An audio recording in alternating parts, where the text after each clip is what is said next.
RPO Multan captain retired Mohammad Suhail Chaudhry ने बताया कि पुलिस ने जाए वक़ुआ पर मौजूद सीसीटीवी कैमरों की फुटेज का बगौर जायजा लिया है। फुटेज में आसिम जमील को जिम में पाया गया जहां वो वर्जिश कर रहे थे। उनके बकौल सीसीटीवी फुटेज में आसिम जमील खुद को गोली मार रहे हैं। उन्होंने खुदकुशी की है। मालूम हुआ कि आसिम जमील ने 30 बोर के पिस्तौल से अपने आप को गोली मारी है। उन्होंने मुबैना तौर पर अपने मुलाजिम से पिस्तौल मंगवाई और सीने की जानिब गोली चला दी। इस दौरान उनके मुलाजिम ने उन्हें मना भी किया लेकिन वो गोली चला चुके थे। तारिक जमील के खानदानी ज़राए ने बताया कि आसिम जमील घर पर अकेले थे जबकि उनके दोनों भाई किसी तकरीब के सिलसिले में घर से बाहर थे। मौलाना तारिक जमील फैसलाबाद में थे और घर में कोई नहीं था। ये भी बताया गया है कि आसिम जमील अरसा दराज से बीमार थे। मौलाना तारिक जमील के दूसरे साहिबजादे मौलाना यूसुफ जमील ने भी वाक़ये की तस्दीक करते हुए समाजी राब्तों की वेबसाइट फीसबाग पर बराह रास्त वीडियो पैगाम में बताया, मेरे छोटे भाई ने खुदकुशी की है। उन्होंने घर के गार्ड से बंदूक ली और खुद को गोली मारकर खुदकुशी कर ली। वो बचपन से शदीद डिप्रेशन के मरीज थे। गुज़िश्ता 6 माह से उनकी बीमारी को कंट्रोल करने के लिए इलेक्ट्रिक शॉक लगवाए जा रहे थे। उनके बकौल आसिम जमील ने अपनी अजियत को कम करने के लिए इंतहाई कदम उठाए।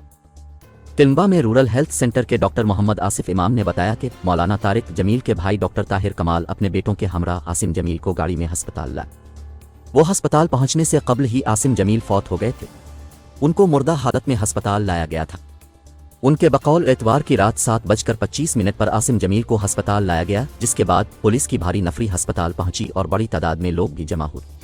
मौलाना तारिक जमील के खानदान ने आसिम जमील के पोस्टमार्टम से इनकार किया और पुलिस से दरख्वास्त की कि उन्हें नाश बगैर पोस्टमार्टम के दी जाए। उनके मुताबिक पुलिस ने नाश 10:15 पर लवाहिकीन के हवाले की। उन्होंने मजीद मालूमात फराहम करते हुए बताया कि आसिम जमील ने खुद को सीने में गोली मारी थी। इस दौरान मौलाना तारिक जमील भी फैसलाबाद से तिलंबा अपने घर पहुंचे। उन्होंने एक्स ट्विटर पर बेटे की मौत की तस्दीक करते हुए इसे हादसाती करार दिया। मौलाना तारिक जमील ने लिखा, आज तिलंबा में मेरे बेटे आसिम जमील का इंतकाल हो गया है।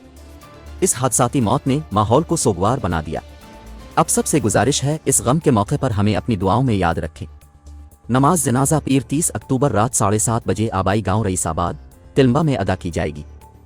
इससे कबल आईजी पंजाब डॉक्टर उस्मान अनवर ने वाक़ये का नोटिस लेते हुए आरपीओ मुल्तान से रिपोर्ट तलब की थी। आईजी पंजाब ने हिदायत की थी कि शवाहिद और फॉरेंसिक रिपोर्ट की रोशनी में मौत की वजह का तयन किया जाए, जिसके बाद डीपीओ खानेवाल और दीगर पुलिस अफसरान ने मौके पर शवाहिद इकट्ठे किए। मज़हब शख्सियात, सिविल सोसाइटी, सहाफ़ी बरादरी समेत दीगर सियासी रहनुमाओं और हर मकतबा फ़िक्र ने मरूफ आलम दीन मौलाना तारिक जमील के बेटे आसिम जमील के इंतकाल पर अफसोस का इजहार किया है।